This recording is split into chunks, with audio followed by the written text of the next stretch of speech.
Hoje o assunto é futebol, Copa do Mundo, mas vamos falar sobre futebol como negócio. Quanto que essa Copa do Mundo pode realmente influenciar positivamente o futebol como business? Até daqui a pouco no Café Corporativo.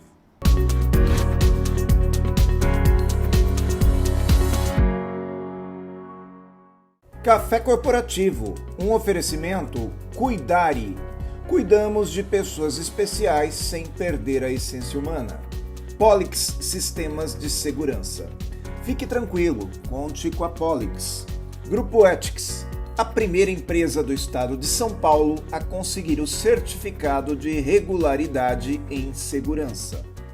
Café Corporativo, hoje com Adriano Ridolfi, professor Adriano, aqui falando a respeito de futebol, aqui no Canal 25 com vocês. Adriano, seja bem-vindo aí mais uma vez aqui no Café, né? Muito obrigado, viu, pelo convite. Eu que agradeço ter vindo. Aliás, Adriano já não é a primeira vez que vem aqui ao Café Corporativo, e ele que é técnico de futebol, professor de futebol, dono de escola de futebol, enfim. Adriano tem toda uma história com futebol, de levar adolescentes para jogarem na Europa, né? Você tem essa experiência, e eu acredito que seja a melhor pessoa para falar com a gente a respeito desse tema como negócio. Futebol, enfim, é um negócio, né, Adriano? Com certeza. Mais uma vez, obrigado. E aproveitar esse momento de Copa aí, né, que estimula muito o nosso setor. Muito bom. Adriano, quanto que a Copa do Mundo influencia nesse business que é o futebol? Acontecendo de 4 em 4 anos, né? Desde a expectativa ali, quando entra o ano da Copa, nós percebemos nas famílias, nas crianças, né? Na venda de produtos. Então, acho que a parte de aulas e produtos, ela tem um crescimento muito grande. E aí junta com a programação da mídia, então a soma desses fatores aí nos ajuda muito. Muito bom. A gente vai falar de Copa do Mundo e bastante no dia de hoje, mas antes da gente falar de Copa, eu queria entender, dentro da sua visão, quanto que o futebol realmente é business. O futebol, ele movimenta muito dinheiro no Brasil hoje, né? Até independente de Copa do Mundo. Com certeza. Hoje vamos ir para a parte dos clubes, né? Eles se profissionalizaram cada vez mais, eles são empresas. Os principais do Brasil, poucos ainda são amadores. E isso tem é uma empresa multinacional que funciona hoje com injeção, né, de receitas estrangeiras aí, com funcionamento o ano todo, que a gente pode comparar mesmo com uma grande indústria, né? Então, seja na parte de produtos, de serviços, o marketing esportivo, né, a relação com a mídia. Então, é muito forte, sim. Hoje, quando se fala em futebol, nós estamos falando não só dos clubes profissionais, né, que aí a gente fala dos grandes clubes brasileiros, seja a primeira, da Série A, Série B, Série C, mas nós também estamos falando de clubes locais, como por exemplo aqui em Jundiaí nós temos N clubes locais que praticam o futebol de forma amadora, que eles usam o futebol como um entretenimento para os seus associados, né? Isso, de certa forma, também é um negócio, né, Adriano? Com certeza. E os clubes hoje eles estão passando por um momento, né, de atrair novamente os associados. Então, aí esse grande movimento nos clubes automaticamente vai gerar compra de mais materiais esportivos. Então, as lojas de esporte, né, elas acabam sendo abastecidas, né, por esse movimento, e essa parte amadora hoje é muito forte, não só no futebol, mas como em outras modalidades que vem crescendo, mas o futebol ainda é o carro-chefe de grande parte dos clubes. E eu acho interessante o seguinte, porque da década de 90 para cá, eu percebi que muitos clubes quebraram, faliram. Teve clube que até foi demolido para virar condomínio, né? Isso aconteceu muito aqui em Jundiaí, você que é de Campinas, creio que percebeu isso lá também. Talvez em função da chegada daqueles condomínios clube, né? Onde você tem toda uma estrutura de clube dentro do próprio condomínio. Aí você fala sobre uma retomada, tá havendo essa retomada? Isso, como hoje nós atuamos nesses dois segmentos, né? Que é o esporte e o futebol principalmente, nos clubes e nos condomínios, então até 2015 ali cresceu muito a procura nos condomínios, continua tendo, porque você tem um público, né? Você tem as pessoas que vão morar em condomínios com áreas esportivas, você tem dois perfis ali. Você tem aquela família que ela vê o condomínio, mesmo como clube, né? Que ela vai, além de morar, frequentar. E você tem uma outra parte desses moradores que eles utilizaram aquele espaço por um período, porém eles gostam e valorizam muito a parte social do clube de conhecer novas pessoas, porque no condomínio você está com um público mais restrito. Sim. E no clube, né, eu falo que o clube é muito democrático. O clube gera negócios, gera oportunidades, então os clubes se organizaram melhor, eles potencializaram as modalidades, profissionalizaram as modalidades. Então hoje nós estamos acompanhando essa retomada, né, clubes crescendo aí em número de sócio em 2022, 300%, 400% aqui na nossa região. Né? Então isso para nós é uma grande vitória, né? Todos nós que fomos criados em clubes e sabemos a importância que ele tem para a formação, né, das crianças, dos adolescentes, para uma qualidade de vida para a fase adulta, para a terceira idade. Então o clube é muito importante. Eu acredito que o futebol ele também ensina muito disciplina, né? Eu sou treinador de área comercial desde 1993, quer dizer, nem sei fazer mais a conta, mas tem 30 anos quase aí, né? E o que eu percebi é que eu sou muito da área de formação, eu sempre trabalhei muito com a formação de novos profissionais.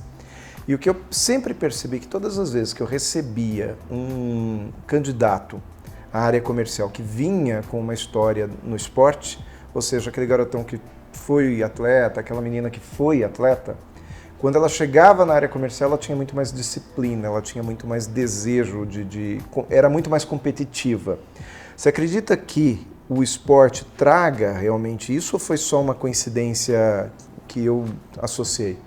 Não, com certeza. São valores, né, que a criança, o adolescente, ou mesmo na fase adulta, quem tem a oportunidade de ser atleta, ele vai levar para segunda profissão dele ou para o pós-carreira dele, ou se ele não foi um atleta profissional, que é o trabalho em equipe, é a disciplina com horário, né, é o planejamento. Então quem pratica esporte planeja a hora que acorda, planeja a sua alimentação, né? E assim, o que eu considero principal do esporte, sabe lidar com as dificuldades e frustrações, né? Eu falo que o jogo, você tem muita chance de sair ali vitorioso, onde todos gostam, mas os maiores aprendizados que você vai levar para a sua vida são nas dificuldades e nas derrotas. Então, a hora que você leva um profissional desse para a área comercial, né, na dificuldade que ele tiver, ele com certeza vai buscar uma alternativa, ele vai se reunir com a equipe, né, ele vai buscar uma força dele interna ali para poder melhorar. Então, isso com certeza o esporte faz diferença. Muito bom. Pergunto uma outra coisa. Eu percebo muito que a pessoa que trabalha com esporte, ela está muito mais capacitada de dar a volta por cima em situações da vida. Isso não é uma regra, né? A gente vê muitos atletas aí que chegam numa idade mais avançada, né, mais veterana e entram em depressão porque perderam aquela competitividade dentro de campo. Mas quando eles se preparam, eles acabam se tornando pessoas muito mais resilientes, né? Com certeza. E isso tem a ver muito com o que os campeonatos, né, o que o atleta vive no dia a dia. É uma sequência, né, de resultados. Não existe atleta ou equipe só com resultado positivo. Ela está o tempo todo vivendo ali algumas oscilações. Às vezes, por um período, ganha-se mais, em outro período, perde-se. Então, esse conteúdo ajuda demais aí em vários segmentos, segmento familiar, né? Hoje, quando nós atendemos as famílias para falar sobre futebol para criança, esse é um conteúdo que nós valorizamos muito, né? Antigamente se vendia futebol como o sonho de ser atleta, que a criança quando entra ela vai ter essa oportunidade, mas ele o percurso dele vai ter muito mais ensinamentos do que se preocupar já com aquele sonho que está mais no final ali do ciclo, né? O que você quer dizer é que antes só ia para uma escola de futebol aquele garoto que tinha potencial para ser atleta. E hoje vai para a escola de futebol todas as pessoas, porque o objetivo não é necessariamente tornar este garoto ou essa garota como um profissional de futebol, e sim trazer para ele uma atividade lúdica. As escolas entenderam melhor esse cenário, as famílias têm mais informação e valorizam, né? Antes você tinha esse perfil mais recreativo, pensando na formação ali da criança, mas era menor. A parte de ser atleta, ela era muito focada. E isso você deixava um processo mais exclusivo nas escolas de esporte, no caso do futebol principalmente. E hoje você tem um trabalho, né? Nós como empresa, como escola de futebol, no modelo empresa, ela é muito mais inclusiva e valoriza muito mais o que é garantido que eu vou passar para a criança do que focar só naquele sonho. Entendi. Adriano, a gente vai fazer um intervalinho agora e vamos conhecer aqui a nossa dica de hoje do Pellegrino, da Ethics, mas na volta eu quero falar muito mais a respeito então da influência da Copa do Mundo nesse assunto todo que a gente está conversando hoje e o quanto que isso pode gerar de negócio realmente para o mundo corporativo, tá bom? Até daqui a pouco aqui no Café.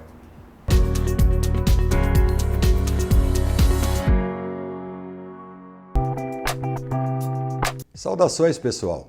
A dica de segurança de hoje são telefones emergenciais guardados. Os celulares atualmente são bases de dados de contatos e não mais lembrados por nossa memória, mesmo daquelas pessoas muito próximas em caso de necessidade. Por isso, em caso de perda ou roubo do aparelho celular sem o devido backup, geram grandes transtornos imediatos e perda definitiva de informações estratégicas. Atualmente, aconselha-se montar uma lista em papel, plastificá-la e mantê-la junto à sua carteira, pois teremos, em caso de necessidade, ajuda rápida para nos socorrer, mesmo sem o telefone pessoal próximo.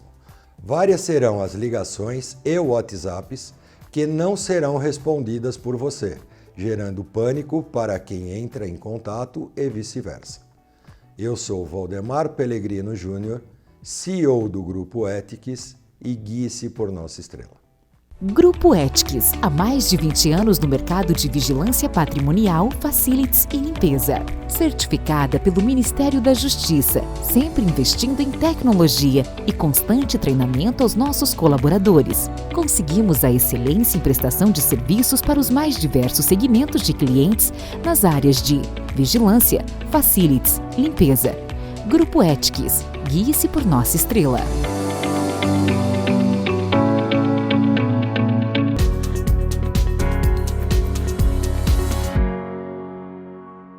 Segundo bloco aqui do Café Corporativo, hoje com Adriano Ridolfi, aqui no canal 25, professor Adriano, que veio falar a respeito do futebol como business.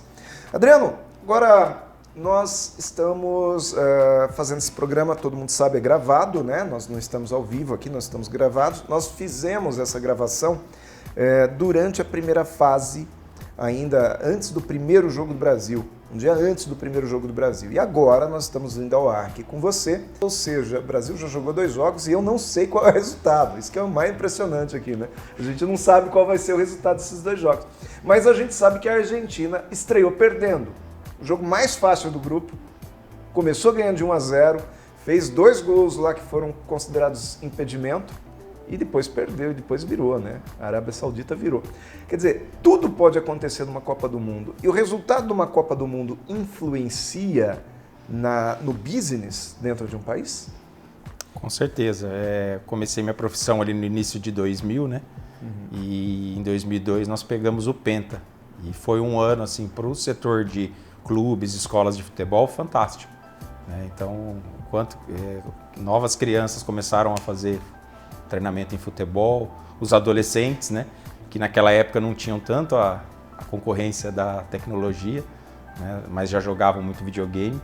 E o videogame, eu lembro que eu jogava FIFA 98, se você está falando dos anos 2000, eu jogava FIFA 98, tinha uma música do Blur, né, que era a sensação no momento. Ganhei muito campeonato lá naquele videogame. E nos ajudou demais, os anos seguintes ali de 2003, 2004, 2005, 2006, né? Aí em 2006 a expectativa do Brasil fazer um bicampeonato era pela equipe que tinha. Grande, né? A equipe chegou como favorita, acabou foi depois. Foi para final, né? 2006 perdemos para a França nas quartas, isso. Mas foram anos muito bons, assim. Então estimula demais. E eu imagino, né? Em outros países nós não estamos lá no pós-Copa, mas eu até me lembro de uma competição que eu fui trabalhar na Suécia, na Copa de 2018, e nós chegamos lá logo após a final França e Croácia.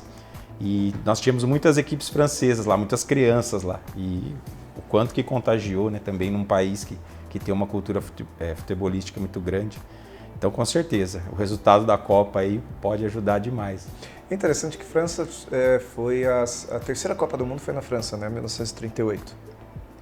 E depois a França não ganhou aquela Copa e não havia ganho Copa nenhuma, eliminou o Brasil em 86, mas foi ganhar a primeira Copa do Mundo mesmo, foi novamente na França em 1998. Olha só, foi um país que viveu de 38 a 98, 60 anos entre uma Copa e outra, sem ganhar nada, né? E depois que ganhou a primeira Copa do Mundo em 98, criou uma tradição muito forte com seu futebol. O futebol se transformou na França de lá para cá, né? Com certeza, é uma liga forte, né? Vem agora, ano a ano, se fortalecendo, trazendo os principais jogadores do mundo e equipes, né, de futebol muito tradicionais, aí, centenárias. Então é um país muito forte de futebol e as seleções, mesmo não tendo ganho várias Copas, ela sempre com seleções boas. Sempre bateu na trave, fez semifinal, fez quartas de final e com duas gerações maravilhosas conseguiu seus 2 títulos, né? A geração comandada pelo Zidane ali em 98 e essa última agora de 2018 com o Mbappé, um jovem que agora está atingindo seu auge novamente. Por isso que ela está sempre na prateleira das favoritas ali. As meninas também elas estão mais participativas no futebol em função dos resultados que o Brasil teve nos anos 2000? Muito, viu, Aguinaldo? O futebol feminino hoje tem uma procura muito maior, né? Nós estamos completando aí, passando de 20 anos de profissão e a gente vem acompanhando esse crescimento. Acredito que se o Brasil, numa das próximas Copas, aí, ganhar um título feminino, aí isso potencializa de vez. Acho que nos últimos anos o principal fator é os clubes profissionais hoje, né? Os principais clubes do país, eles terem equipes disputando as competições sul-americanas, competições nacionais, e isso também está estimulando, pensando na parte local, né, que os clubes, todos eles, clubes sociais, tenham equipes de futebol feminino. Então teve um grande crescimento. Fez diferença? Com certeza. Acredito que a Marta, nós vamos entender o efeito dela até mais lá na frente, né, de como ela foi um diferencial, né, do Brasil ter a melhor jogadora do mundo, né, nós não ganhamos nenhum título, né, não ganhamos uma Olimpíada e uma Copa do Mundo, mas batemos na trave em várias edições. Então eu acredito que nós vamos ver o efeito dela até mais lá na frente, de quanto que ela foi um diferencial para aquela menina que tinha o sonho de ser jogadora de futebol, e a hora que ela vê a melhor jogadora por várias vezes ser uma brasileira, o quanto que a incentivou, né? Sim, e eu percebo que não só a Marta em si, mas como você falou dos próprios clubes, né? Hoje eu creio que o Santos tem uma boa estrutura para o futebol feminino, que eles chamam de sereias, né? O Corinthians tem uma boa estrutura também. Eu vejo que outros clubes brasileiros, se não me engano o Grêmio tem uma boa estrutura também, e isso tudo estimula, e talvez no futuro nós tenhamos também na modalidade feminina uma estrutura, um bom time que também vai incentivar as meninas e consequentemente trazer comércio em relação a isso. Hoje eu vejo que os clubes inclusive já fazem seus uniformes com designers femininos, com design femininos, né? As camisetas já com corte mais modelado para o corpo feminino. Isso tudo é negócio, né, Adriano? Com certeza. Hoje, se nós pegarmos aí os 12 principais clubes do Brasil, né, do eixo Rio-São Paulo, Minas, Rio Grande do Sul, todos têm equipe profissional feminina. Né? E como você disse, há alguns anos um ou outro clube se destacava. Hoje não, o nível é alto. Você pega aqui no estado de São Paulo, as 4 principais equipes elas têm, e elas hoje competem e com muito equilíbrio. Do interior, né? Eu vejo lá que a Ferroviária de Araraquara tem um baita de um time de futebol feminino. A Ferroviária é referência e até uma das pioneiras. Estimulou até as equipes da capital a fortalecerem o feminino. A Ferroviária tem um trabalho muito forte na categoria de base, formação de profissionais do futebol feminino, que é específico, né? Então a formação da técnica, do técnico do futebol feminino, ela tem as suas peculiaridades ali, né? O tratamento. Então esse é um clube aí que também tenho certeza que vai fazer parte da história de ter virado a página para um crescimento do futebol feminino. Muito bom. A gente vai fazer mais um intervalinho e voltamos agora no final, onde nós vamos falar um pouquinho mais a respeito do futebol e do efeito Copa do Mundo influenciando o negócio. Até daqui a pouco aqui no Café.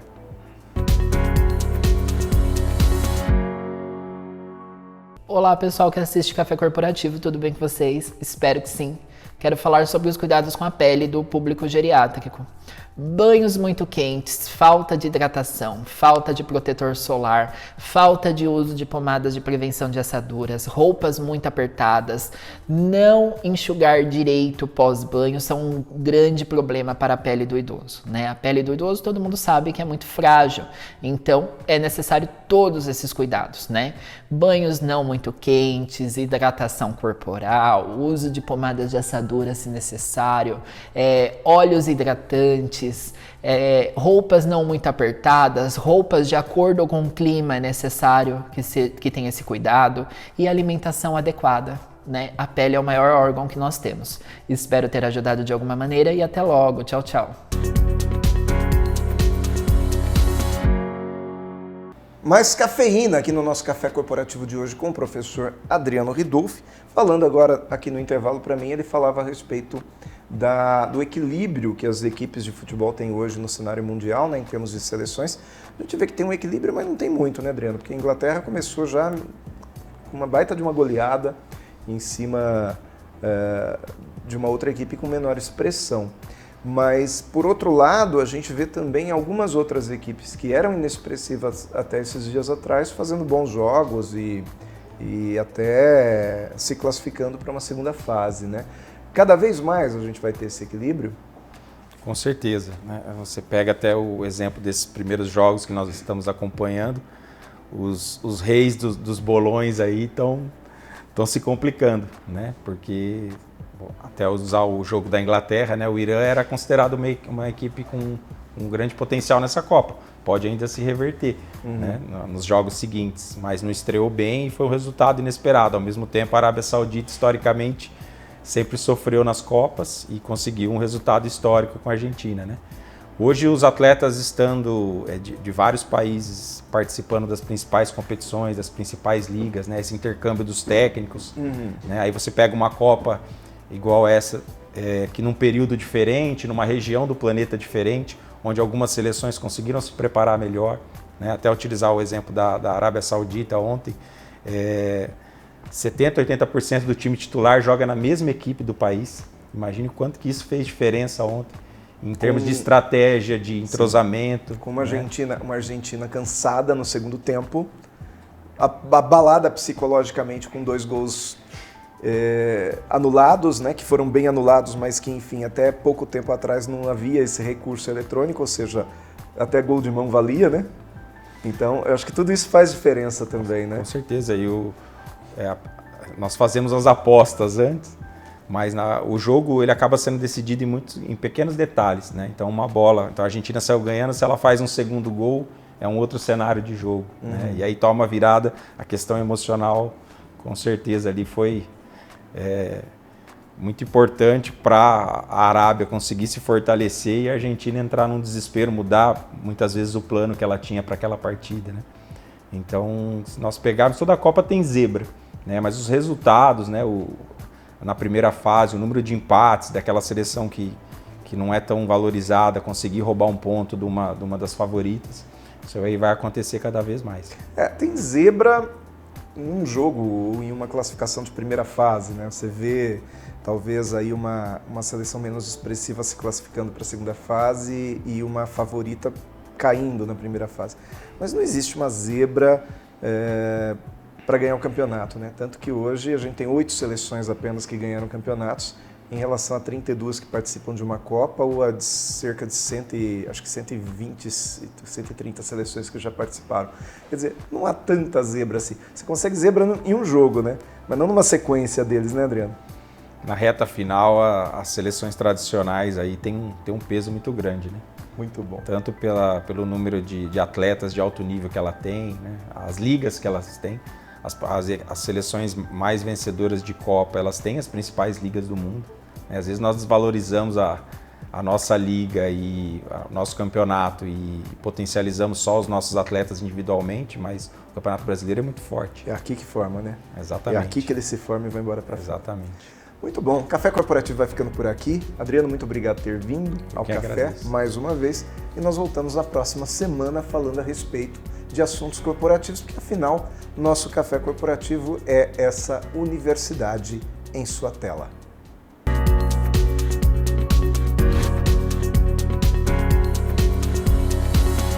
O que você pensa quando falamos em segurança para você e sua família?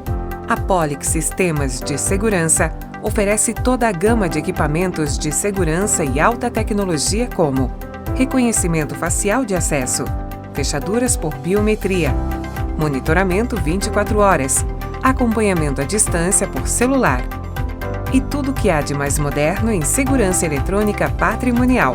Fique tranquilo, conte com a Polix.